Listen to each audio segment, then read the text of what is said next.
Vamos a empezar ahora de nuevo con el estudio verso a verso del libro de Apocalipsis que estamos ahora.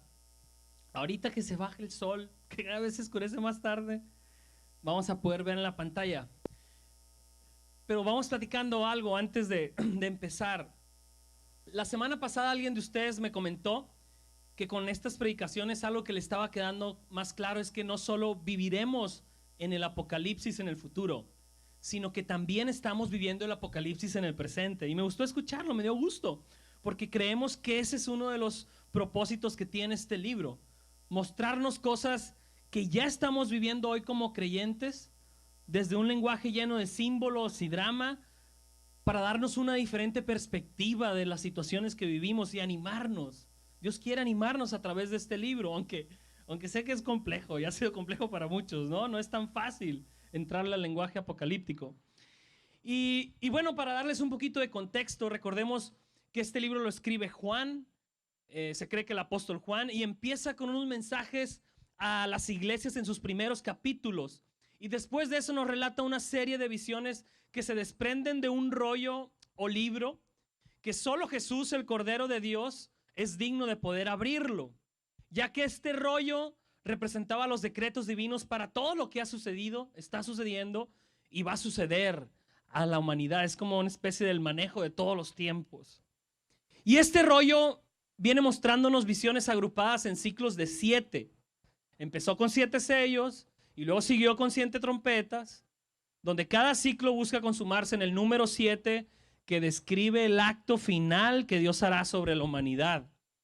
La semana pasada vimos que después de las 7 trompetas, Juan interrumpe el ciclo de los 7 con una serie de visiones a las cuales él llama señales o símbolos. Estas visiones exploran en mayor profundidad el mensaje del gran rollo abierto. Y la primera visión del capítulo 12, veíamos que nos mostraba una batalla espiritual que está detrás del sufrimiento que estaban enfrentando las iglesias debido a la persecución romana. Aquí se mostraba a Satanás representado en un dragón que atacaba al Mesías y a su pueblo representado en una mujer. El pueblo vence al dragón resistiéndolo y permaneciendo fieles aunque les costara la vida. Y luego en el capítulo 13, si recuerdan la semana pasada, había una segunda visión que revelaba el mismo conflicto que este del dragón, pero ahora con dos bestias empoderadas de hecho por el dragón.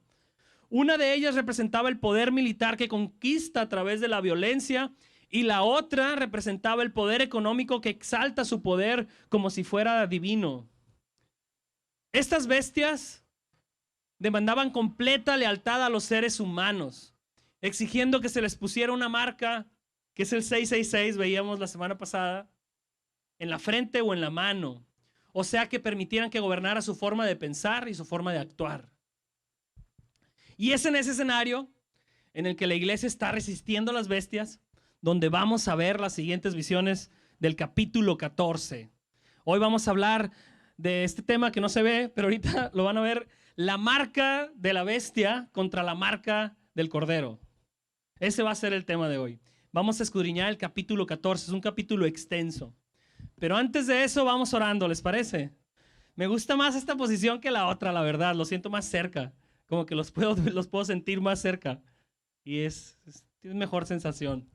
Vamos orando para que Dios nos dirija. Padre, gracias por otro día más. Un día de elecciones para todo el país. Bendice a nuestro país. Danos gobernantes que nos contribuyan a la paz y para que tu evangelio pueda seguir caminando entre nosotros en paz. Concédenos, Señor, buenos gobernantes. Pero también, Señor, venimos a escuchar tu palabra. Nosotros tenemos hambre de ti, Señor. Es la verdad, Señor. Tenemos hambre de ti. No solamente venimos a adorarte, también somos conscientes. Venimos porque queremos recibir algo de ti, Señor. Queremos recibir alimento espiritual, ese alimento que no va a perecer, Señor, el día de mañana. Un alimento que sea eterno en nuestras vidas. Te pido que a través de tu Espíritu abras nuestros ojos espirituales, abras nuestro corazón, abras nuestros oídos, Señor, y nos permitas escucharte esta tarde, Señor. Porque necesitamos escucharte, necesitamos esa porción que nos ayuda a mantenernos fieles cada día, que nos ayuda a cambiar cuando es necesario, que nos ayuda a caminar y ser más como tú, Señor. Te lo pedimos en tu nombre, Jesús. Amén. Amén. Ok, les pido que vayan a sus Biblias. Apocalipsis 14. Vamos a empezar con los primeros 5 versos.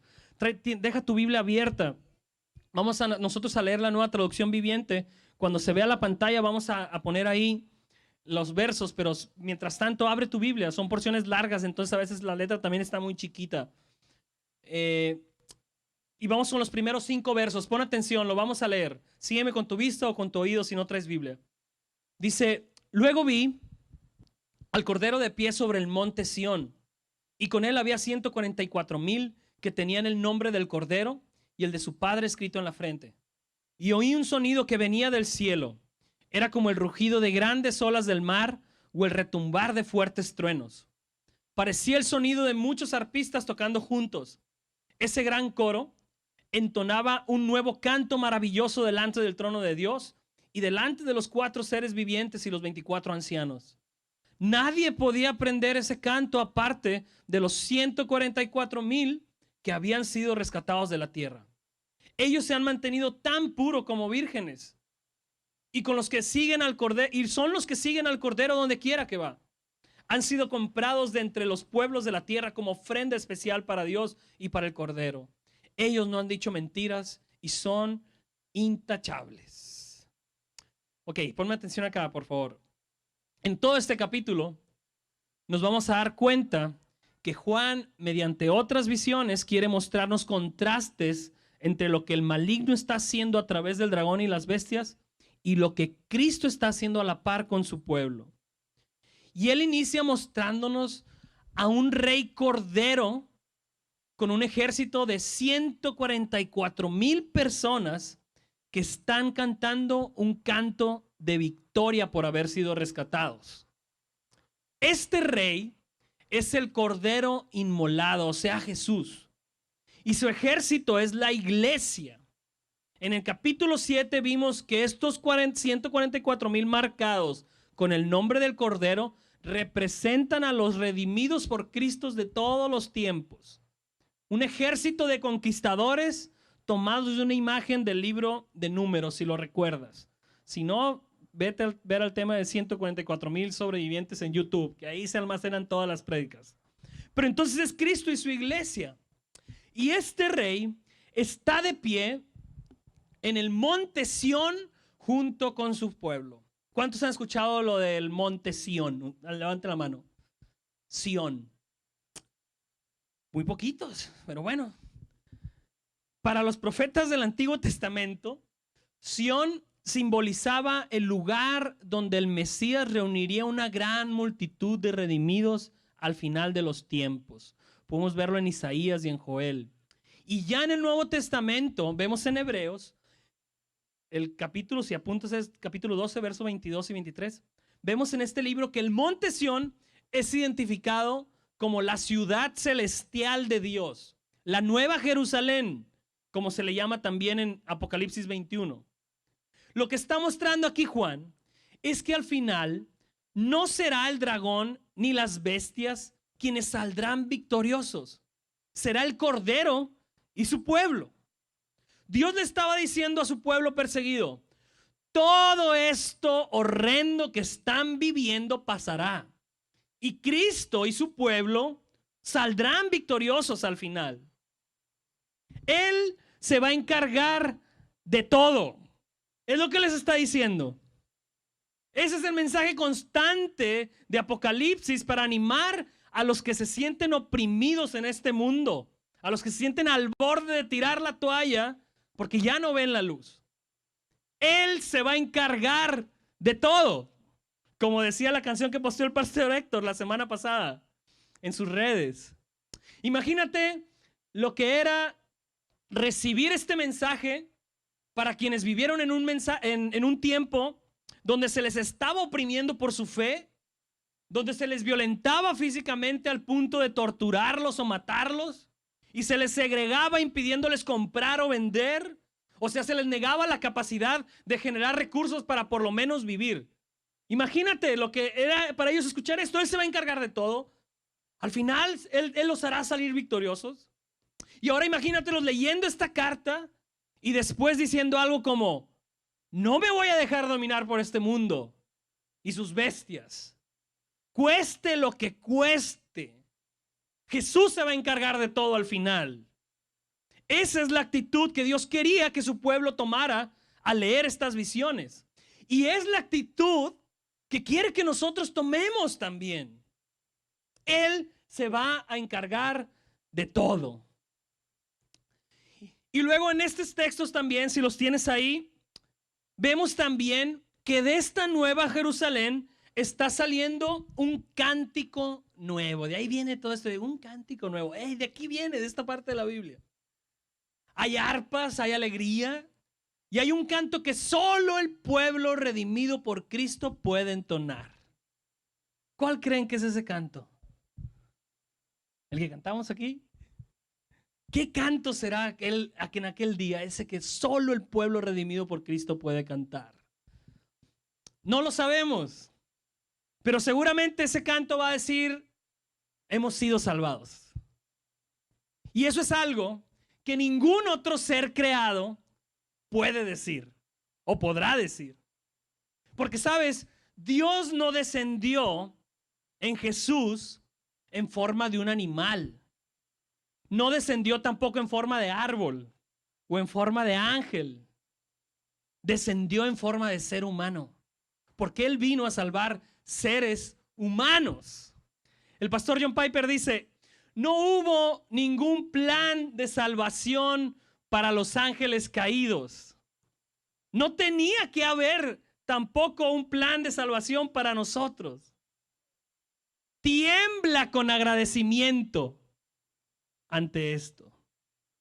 Somos los únicos seres en los cuales Dios ha hecho un plan de salvación. Somos los únicos y somos los únicos que podremos entonar eso allá. Solo este pueblo podrá entonar un cántico nuevo, un canto que nunca ha sido cantado. Allá estaremos cantando eso. No me preguntes qué ritmo va a ser. Yo creo que va a ser una mezcolanza de todos los ritmos que le gusten a todos ustedes. No sé cómo se escuche eso. Pero vamos a cantar un solo canto. Y aquí el texto decía que será como un estruendo. Será hermoso ese día. Otra cosa que vemos en el texto, en esta visión, es que el pueblo de Dios se caracteriza por vivir de manera íntegra y santa. No sé si lo leíste. No echan mentiras. Son un pueblo que camina de manera pura. Quienes están en el ejército del Cordero dejaron todo aquello que les estorbaba para poder seguir a su Señor. Y es lo mismo que todos los que pretendemos llamarnos cristianos debemos hacer. Soltar aquello que nos impide seguir los pasos de nuestro Salvador. ¿Qué te está impidiendo seguir los pasos de Jesús? Aquí nos muestra que los que lo siguen soltamos todo. Jesús vino a salvarnos de nuestros pecados, no a dejarnos en nuestro pecado. ¿Qué tan congruente me vería diciendo que he conocido algo que me ha dado fuerza sobrenatural para superar mi adicción a las donas? Masticando una dona. ¿Qué tan congruente me vería? Es figurado, ¿eh? Ya me imaginaron que soy un comedonas. ¿Qué tan congruente creen que nos vemos diciendo que Dios nos ha salvado del pecado, llevando una vida de pecado? Primera de Juan 2:6 dice, el que dice que permanece en Él debe andar como Él anduvo. Así dice. ¿Y saben qué? La evidencia más clara de que estamos caminando con Jesús es que nuestras pisadas se parecen a las suyas. Esa es la evidencia más clara. No importa tantas cosas que digas o hagamos, o a qué reuniones vayas, o a qué denominación perteneces. Si nuestras pisadas no se parecen a las pisadas del Cordero, las pisadas de nuestro Salvador, eso evidencia que no lo estamos siguiendo por donde Él va. Lucas 3:8, Jesús hablando decía, demuestren con su forma de vivir que se han arrepentido de sus pecados y han vuelto a Dios. Lo voy a repetir. Demuestren con su forma de vivir que se han arrepentido de sus pecados y han vuelto a Dios. La vida cristiana tiene que ir más allá de bonitas palabras. Tiene que haber fruto, un buen fruto como evidencia de que realmente se tiene a Dios como Señor. Si no hay ese fruto, esa vida no es real. Por eso Hebreos 12:14 dice, sin santidad nadie verá al Señor, nadie. Allá arriba no habrá espacio para quienes no se dispongan a ser como Dios quiere. Aquí abajo. Sí, recibes a Jesús como tu Salvador, pero también lo recibes como Señor. Sí, vas en tu barca, pero ahora estás en su barca, donde Él te lleva por otros caminos. Y se tiene que notar. Y nos muestra esta imagen del Salvador con su pueblo, cantándole y diciéndonos que se mantenía puro este pueblo, intachable. Nos muestra esa verdad. Vamos a ir ahora a los versos 6 al 11, por favor, en tu Biblia. Vamos a leerlos.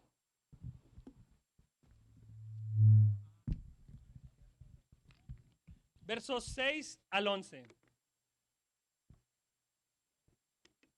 Ya está cayendo un poquito el sol, gracias a Dios. Bueno, viene esta porción que es algo larguita. Y vi a otro ángel que volaba por el cielo y llevaba la eterna buena noticia para proclamarla a los que pertenecen a este mundo, a todo pueblo y toda nación, tribu y lengua. Teman a Dios, gritaba. Denle gloria a Él, porque ha llegado el tiempo en que ocupe su lugar como juez. Adoren al que hizo los cielos, la tierra, el mar y todos los manantiales de agua. Luego otro ángel lo siguió por el cielo mientras gritaba: Babilonia ha caído, cayó esa gran ciudad, porque hizo que todas las naciones del mundo bebieran el vino de su apasionada inmoralidad. Después un tercer ángel lo siguió mientras gritaba: todo el que adore a la bestia y a su estatua o acepte su marca en la frente o en la mano tendrá que beber el vino de la ira de Dios, que se ha servido sin diluir en la copa del furor de Dios.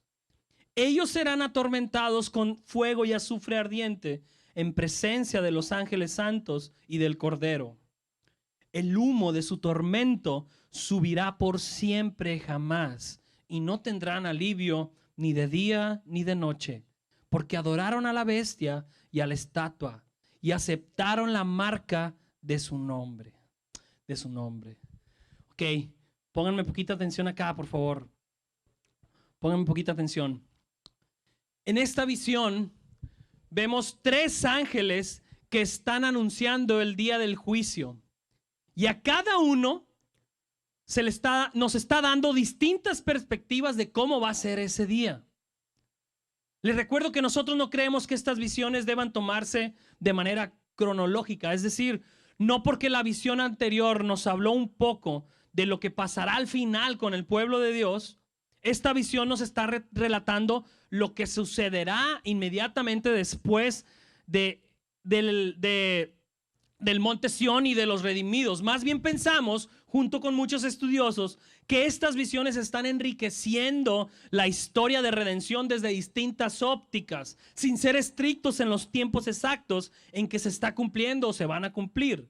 Ya hemos comentado que eso es parte del estilo de comunicación del lenguaje apocalíptico. Por eso cuando lees Apocalipsis, además de que hay monstruos, bestias, drama, no lo entiendes mucho porque pareciera que ¿esto en qué momento va a pasar? Porque no quiere darte un estricto momento o tiempo. Quiere hablarte de distintas ópticas de mismos sucesos a veces. Parece que es así. Entonces, el primer ángel aquí anuncia que Dios está llegando a la tierra, pero ahora no para crear ni para salvar, sino para traer juicio. Eso lo veíamos en los versos 6 y 7. Este ángel está avisando que el tiempo se está acabando para la raza humana. El final está cerca, el día del juicio está a la puerta. Está haciendo lo mismo que vimos en el capítulo 11 con los dos testigos. Está haciendo una invitación a hombres y a mujeres a ponerse a cuentas con Dios antes de que llegue el juicio. Ese es un patrón del actuar de Dios en toda la Biblia. Escúchame bien, Dios nunca trae juicios al ser humano sin antes avisarles y darles oportunidades de arrepentirse. Lo vemos en toda la Biblia y lo estamos viendo aquí, este mismo patrón. Muchos de ustedes están aquí hoy precisamente por eso. Porque Dios les está mostrando a través de su palabra que viene un juicio. Ya sea que Él regrese a la tierra o tú te mueras y lo enfrentes. Así es que conviene que te pongas a cuentas con Él hoy que hay tiempo. Ese es el mensaje. Y es el mensaje que está dando el ángel. Viene el día. Está a la puerta el día final. Arrepiéntete. Y luego el segundo ángel anuncia que ha caído la gran Babilonia, dice. Ha caído la Babilonia. ¿Cuántos han escuchado el término Babilonia en la Biblia? A ver, levanten la mano. Un poquito más, un poquito más. Babilonia fue un imperio enemigo del pueblo de Dios en el Antiguo Testamento. Vemos mucho de ella en Isaías y en Jeremías. Y Apocalipsis usa constantemente esta imagen de Babilonia para representar a las fuerzas del mal en este mundo que se mantienen en oposición a Dios y a su pueblo. Babilonia en Apocalipsis es un símbolo de aquellos imperios, culturas, civilizaciones y sistemas que promueven lo que Dios aborrece, que seducen a las personas para que se aparten de vivir para su Creador. Lo que nos quiere mostrar esta visión es que cuando Cristo vuelva a traer juicio, Él va a sanar a la tierra quitando todo lo que produce maldad en ella. Va a quitar toda esta cultura o sistema o civilización que está produciendo dolor y maldad en toda la tierra y en todos los seres humanos. Va a ser como purgar la tierra, no destruir la tierra. Ojo, Jesús no dijo que iba a venir a destruir la tierra, sino que va a erradicar de ella todo lo que la echa a perder. Va a purgarla. Por eso constantemente mencionamos que Cristo prometió regresar no para destruir todo, sino para restaurar todo, que es diferente. Recuerden que podemos dividir la historia de la Biblia en creación, caída, redención y restauración. La narrativa de la Biblia se divide así: creación, caída, redención y restauración. El evangelio es la buena noticia, no solamente porque nos muestra el perdón individual que hay en Cristo, también nos muestra la renovación de toda la creación que habrá en Cristo. Él va a renovar todo. Ya no habrá muerte. Ya vamos a ver más adelante en Apocalipsis esto. Pero aquí está dándonos un vistazo. Dios viene a purgar todo aquello que produce dolor y maldad en el mundo. La gran Babilonia ha caído. Ha caído. Y luego el tercer ángel nos da una probadita de lo que será el infierno. Lástima que no se ve muy bien, pero veíamos del verso del 9 al 11 una probadita de lo que será el infierno. Y aquí nos vamos a ir lento, porque pocas veces hemos tenido la oportunidad de observar tantos detalles sobre el infierno en un solo grupo de versos. Este grupito de versos del 9 al 11 es de los versos que más detallan cómo será el infierno, y lo hace con lenguaje apocalíptico. Y primero se dice que en este lugar estará todo el que adore a la bestia y tenga su marca. Eso es lo primero que se nos dice.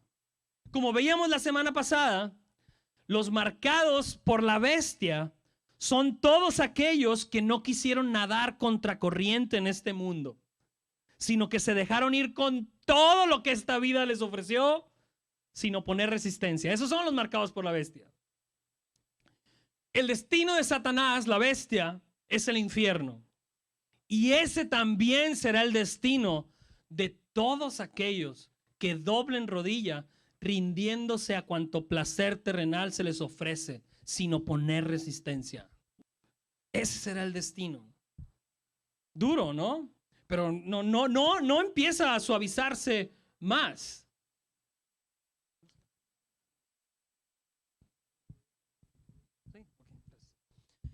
Fíjense, no se ablanda más. Dice, el texto también nos dice que este lugar será la expresión de la ira o el furor de Dios. Nos dice eso, que este lugar, el infierno, es la expresión de la ira o el furor de Dios. Esto quiere decir que todas esas historias que hemos escuchado o esos dibujos que hemos visto, donde se nos dice que el diablo está torturando a las personas en el infierno, son mentira a la luz de la Biblia. ¿O a poco no? ¿A poco tú? Hasta este día, muchos de ustedes estoy seguro que piensan que el infierno va a ser que el diablo está con un látigo ahí. ¡Chpa! ¡Chpa!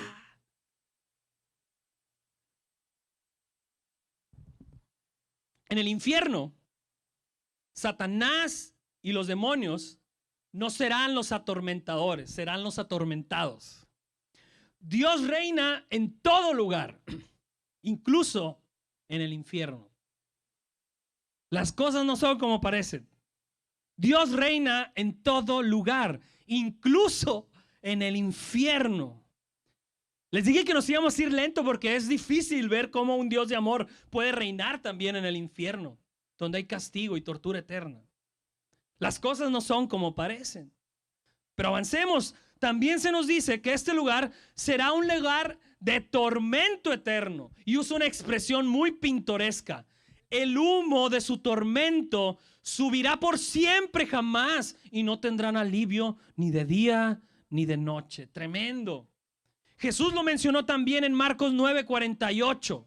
Él se refería al infierno como el lugar donde el gusano de ellos no muere y el fuego nunca se apaga.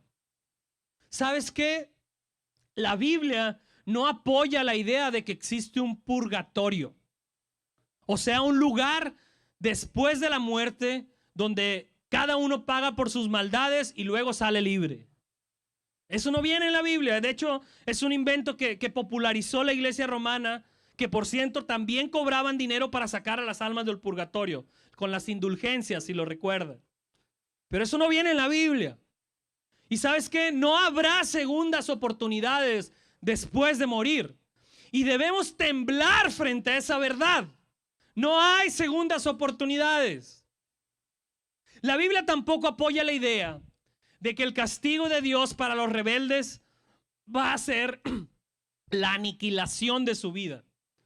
O sea, que simplemente van a dejar de existir. Esta idea la promulgan mucho los testigos de Jehová. Si esto fuera así, al final Hitler, que mató a millones de personas, recibirá lo mismo que un mentiroso ordinario que nunca mató a nadie. Los dos simplemente van a desaparecer y van a dejar de existir. Y eso fuera una injusticia de parte de Dios. Fuera una injusticia. Porque Dios no le estaría a cada uno lo que merece, dando a cada uno lo que merece. Y sabes, no nos cuesta mucho creer la promesa bíblica de que el cielo será eterno, ¿verdad? ¿O a cuánto les cuesta? ¿Cuándo has visto que se reniegue? Vengo a abogar de que el cielo no va a ser eterno. Si hiciste poquitas cosas buenas, pues tu cielo va a ser poquito. ¿Cuándo han visto esa legata? Pero cuando nos encontramos que la Biblia también promete que el infierno será eterno, nos parece injusto. ¿Qué cosas, no? Queremos la capacidad de gozo eterno, pero sin la posibilidad de sufrimiento eterno. Somos muy vivos, decimos aquí. Es parte del pecado que mora en nosotros y resiste la verdad de Dios. Ahora alguien por ahí, también si le piensa un poquito más, va a decir, oye, pero ¿por qué tenemos que pagar eternamente por pecados que cometimos temporalmente? O sea, si vivimos una vida de pecado de, digamos, 80 años, ¿por qué sería justo que pagáramos una eternidad por esos pecados temporales? Si no lo habías pensado, ya estoy poniendo esa semillita en tu cabeza. No parece justo, ¿no? No es proporcional, o sea, 80, 100 años a una eternidad, no me hacen las matemáticas. Déjame ponerte un ejemplo. Imagínate que yo asesine a alguien y me capturan. Y cuando llego con el juez le digo, oiga juez, ¿no es justo que me esté dando 50 años de cárcel cuando a mí me tomó solo 10 segundos matar a esa persona? Yo creo que lo justo es que yo pase 10 segundos en la cárcel. Eso sería lo justo. No me va a servir mucho ese argumento, ¿verdad? ¿Estamos de acuerdo entonces en que hay ofensas que, aunque se cometan en un tiempo breve, merecen un castigo mucho más largo y desproporcional del tiempo que tomó realizarlas, ¿verdad? Imagínense qué tan ofensivo es para Dios el pecado, que ha destinado que su castigo sea eterno.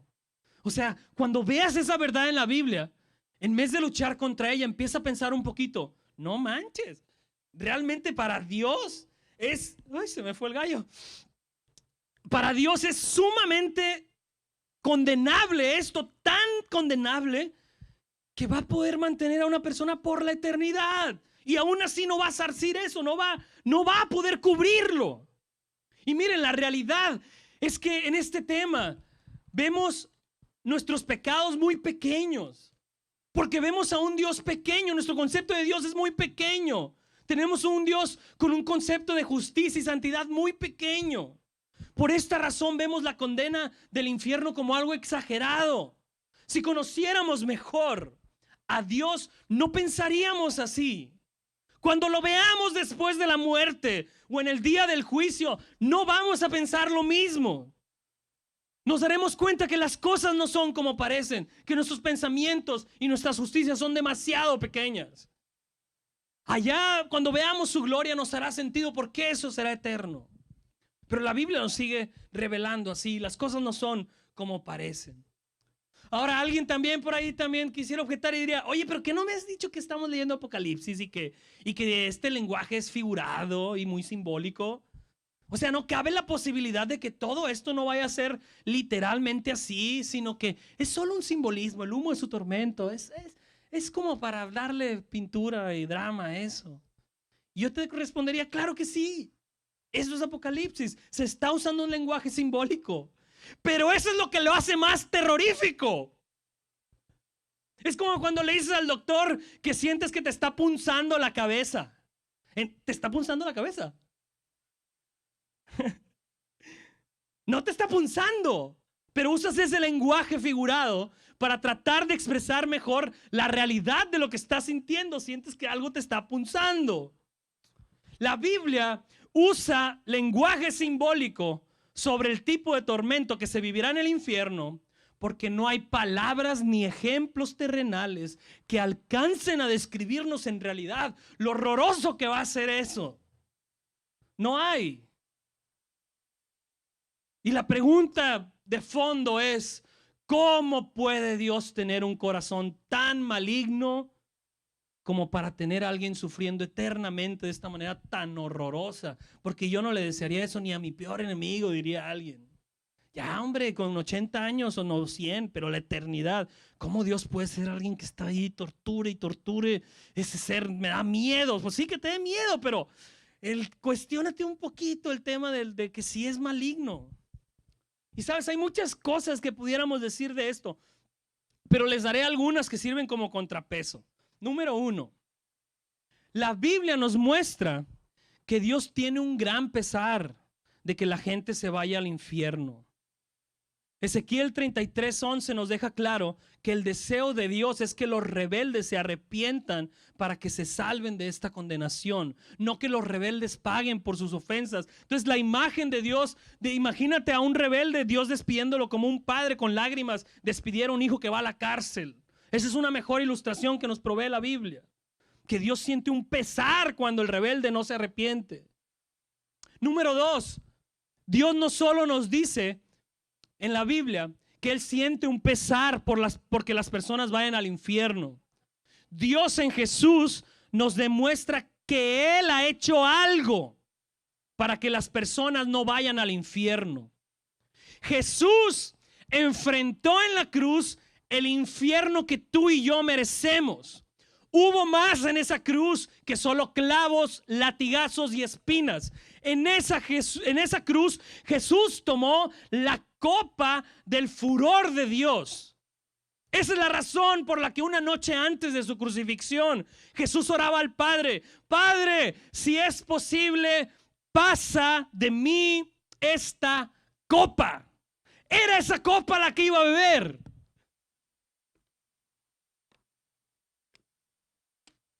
La copa del furor de Dios. Pero no había otro modo en que pecadores como nosotros pudieran ser salvos.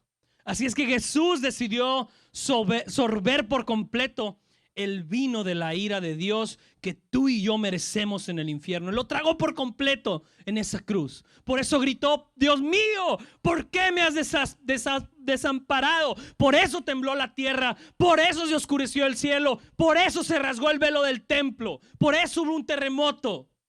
Porque estaba pasando algo mucho más fuerte que solo clavos y latigazos.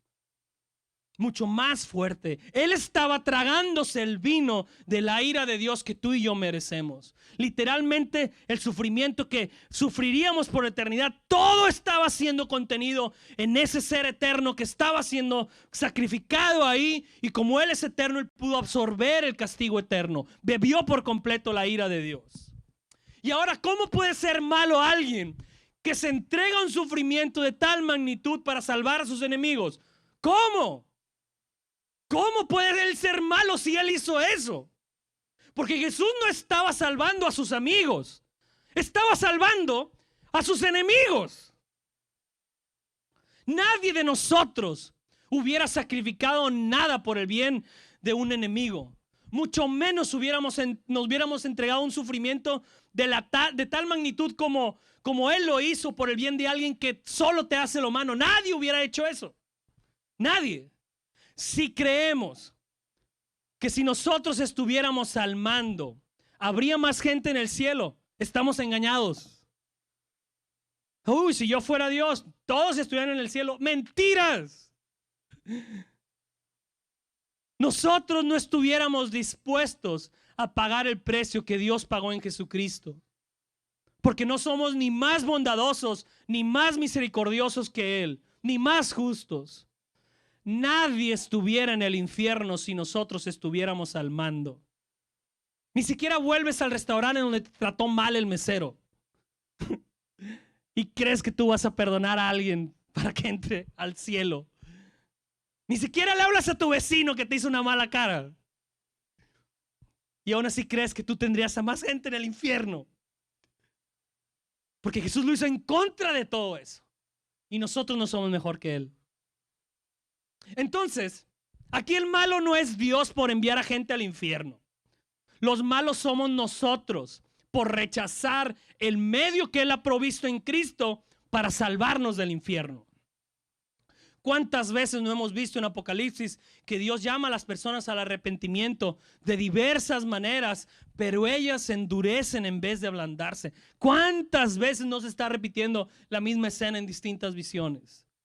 Es como ver a alguien ahogándose, se está ahogando en el profundo mar, no tiene escapatoria, pero llega Jesús en su barca, le extiende la mano y le dice: ven, súbete, vengo a salvarte. Pero esta persona le dice: no quiero subirme a tu barco. Prefiero ahogarme que subirme a tu barco donde me vas a llevar a donde tú quieres. Prefiero ahogarme que subirme contigo, que tomar tu mano. Esa es la imagen que nos provee la Biblia del hombre que va al infierno. El infierno está lleno de personas que prefieren quedarse ahí que arrepentirse. Su aversión por Dios es lo que los llevó ahí y lo que los mantendrá ahí por la eternidad. Sí, no les gustaría sufrir, pero para ellos es una tortura más grande estar cerca del Dios que tanto aborrecen. Y prefieren quedarse en el infierno. Por eso C.S. Lewis decía: las puertas del infierno están cerradas desde adentro. El candado no está afuera, está adentro. Está adentro. Porque es la propia aversión por Dios lo que los llevó ahí y lo que los mantendrá ahí por la eternidad. Así es que cuando hablemos del infierno, no veamos al Dios malo, veamos al hombre malo, que rechaza la bondad, la misericordia y la sabiduría de Dios y quiere imponer la suya sobre la de Él. Veamos eso, veámoslo desde esa perspectiva, porque las cosas no son como parecen. Apocalipsis se nos fue dado para mostrarnos eso, que las cosas no son como parecen.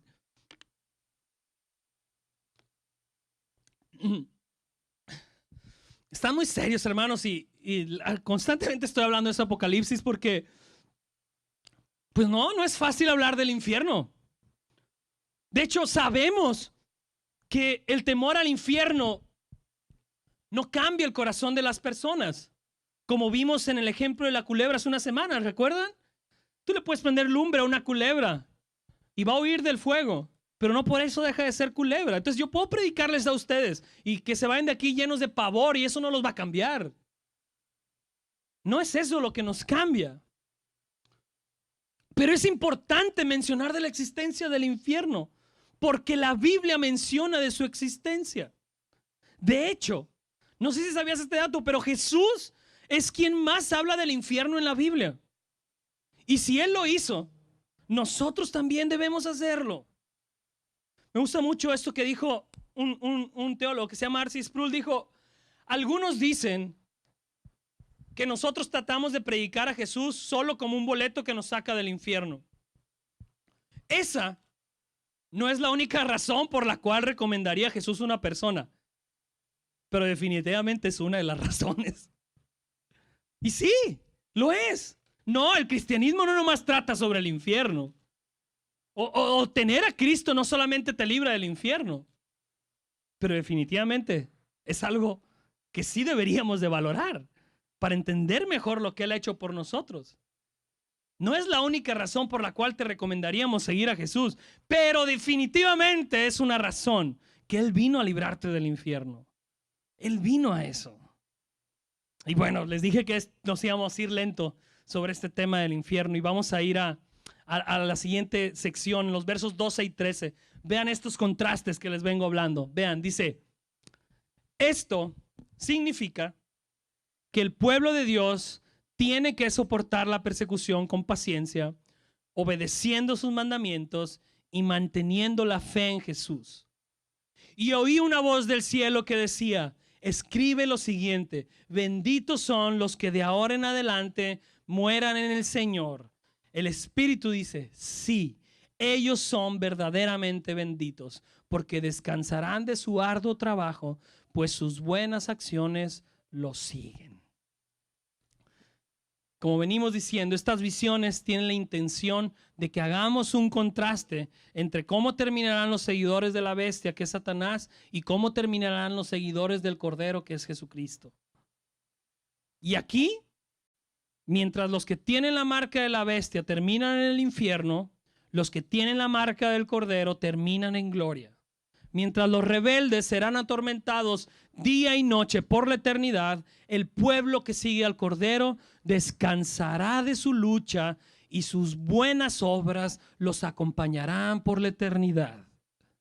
Dios quería mostrarles a los creyentes perseguidos del primer siglo y a nosotros que el costo de seguir a Jesús es infinitamente menor que el costo de rechazarlos. Quería que ellos vieran y dijeran, hey, estás sufriendo. Claro que sí, es una realidad. Te está costando mucho, pero no se compara al sufrimiento que va a tener quien te está oprimiendo en este momento.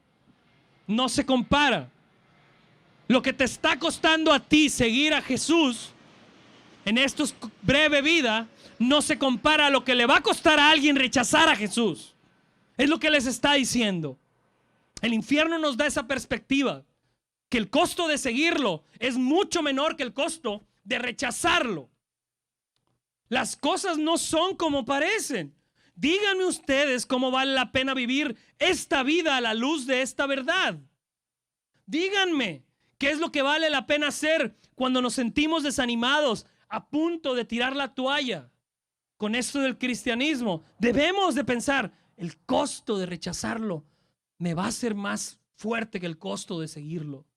Tengo que seguir adelante. O díganme qué es lo que vale la pena hacer cuando tenemos enfrente una tentación que nos va a apartar del camino de Dios. Recordar esto. Uy, el costo de decir que sí a esto va a ser mucho más grande que el costo de decirle que no.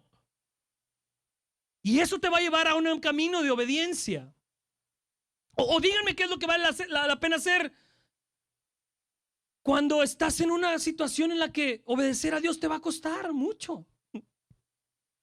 O cuando estás esa mañana queriéndote seguir acostado en vez de levantarte temprano para que te rinda el día y puedas buscar a Dios, para buscar un tiempo que alimente tu relación con Jesús.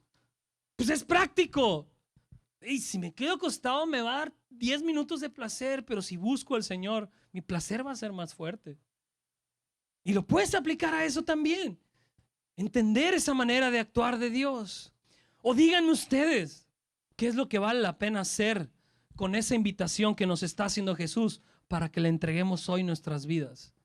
Porque tú puedes estar aquí, lo que tienes temor es de dejar todo eso que te está estorbando para seguirlo. Y déjame decírtelo esta noche, lo que te va a costar dejar eso es mucho menor que el costo que lo que te va a costar no soltarlo. Todo aquello que el Espíritu Santo te esté revelando esta noche, que te está estorbando para seguirlo, si no lo sueltas, va a ser más costoso para ti no soltarlo que soltarlo. Eso quería impregnar con esos contrastes, estas hermosas visiones. Vamos ahora a la última visión de este capítulo. Les dije que era un capítulo con muchas visiones y algo extenso. Si no lo alcanzas a leer, ve a tu Biblia, versos 14 al 20. Dice: entonces vi una nube blanca y sentado en la nube estaba alguien parecido al Hijo del Hombre. Tenía una corona de oro en la cabeza y en la mano una hoz afilada. Entonces vino otro ángel desde el templo y le gritó al que estaba sentado en la nube: da rienda suelta a la hoz, porque ha llegado el tiempo para cosechar. Ya está madura la cosecha en la tierra. Y el que estaba sentado en la nube pasó la hoz sobre la tierra y toda la tierra fue cosechada. Después vino otro ángel desde el templo que está en el cielo y él también tenía una hoz afilada. Luego otro ángel que tenía poder para destruir con fuego vino desde el altar y le gritó al ángel que tenía la hoz afilada: pasa ahora tu hoz y junta los racimos de los viñedos de la tierra, porque las uvas ya están maduras para el juicio. Así que el ángel pasó su hoz sobre la tierra y echó las uvas en el gran lagar de la ira de Dios. Las uvas fueron pisadas en el lagar fuera de la ciudad, y del lagar brotó un río de sangre de unos 300 kilómetros de largo y de una altura que llegaba a los frenos de un caballo. Esta visión nos muestra el día del juicio de Dios, pero ahora como un tiempo de siega o cosecha. Esta es una imagen que se usa de manera repetida en otras partes de la Biblia para referirse al juicio final, la imagen de la cosecha. Está en Jeremías 51, está la parábola del trigo y la cizaña de Jesús en Mateo 13, si la ubicas. Y en esta visión hay dos cosechas, una de granos y otra de uvas. La de granos representa al pueblo de Dios y la de uvas representa la maldad humana. La cosecha de grano es cortada para almacenarse, representa al pueblo de Dios que Cristo vendrá a recoger al final de los tiempos. Y la cosecha de uvas representa al pueblo rebelde que será cortado, pero para pisotearse como se aplastaban las uvas en los lagares. Si no sabes qué es un lagar es esto.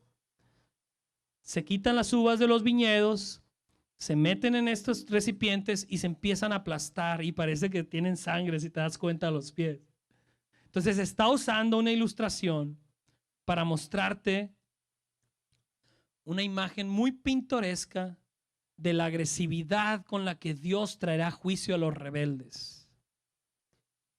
Y esta imagen es muy común en la Biblia también, en donde Dios expresa su furia, su ira contra aquello que provee maldad a su creación hermosa, con energía, con juicio. Es muy común ver estos textos en el Antiguo Testamento también, que la expresión de la furia de Dios será así. Entonces, a través de esta y las demás visiones de este capítulo 14, Dios estaba mostrándole a las iglesias del primer siglo que ellos podían resistir el engaño de la bestia para seguir al Cordero y así recibir gloria eterna. O podían optar también por seguir a la bestia y terminar como ella, aplastados, aplastados. Dios les estaba dando a elegir entre portar la marca del Cordero o portar la marca de la bestia. ¿Qué elegirían ellos? ¿Qué elegirías tú? ¿Qué elegirás tú? Arrepiéntete y ven a Cristo. Ven y experimenta lo que es tener paz para enfrentar lo que hay después de la muerte. Y también vivir en esta vida terrenal con paz que sobrepasa todo entendimiento.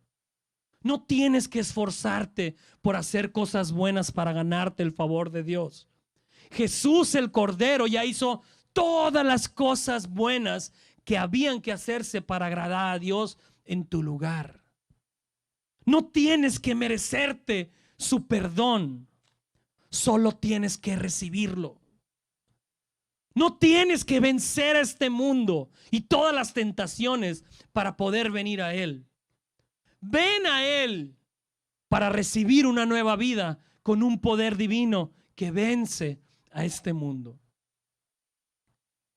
Y para concluir, para mí el mensaje más importante que debes ver detrás de todos estos textos de hoy, que fueron textos duros, llenos de advertencia, para mí lo que debes ver detrás de estos textos es esta invitación que te hace Jesús. El que a mí viene, no le echo fuera. El que a mí viene, no le echo fuera. Como dijo Spurgeon, ningún alma que está en el infierno podrá decir, yo fui a Cristo y Él me rechazó. Nadie podrá decir eso. ¿Por qué no vienes a Él esta noche? ¿Por qué no vienes a Él? Y que este día sea un día que marque el final de tus días, la eternidad de tus días. ¿Por qué no empiezas hoy? Inclina tu rostro y vamos orando. Señor, tu palabra sin duda, Señor, tiene partes donde los textos son fuertes, Señor. Hoy fue uno de esos días. Pero a veces las palabras fuertes ablandan los corazones y las palabras blandas endurecen los corazones, Señor.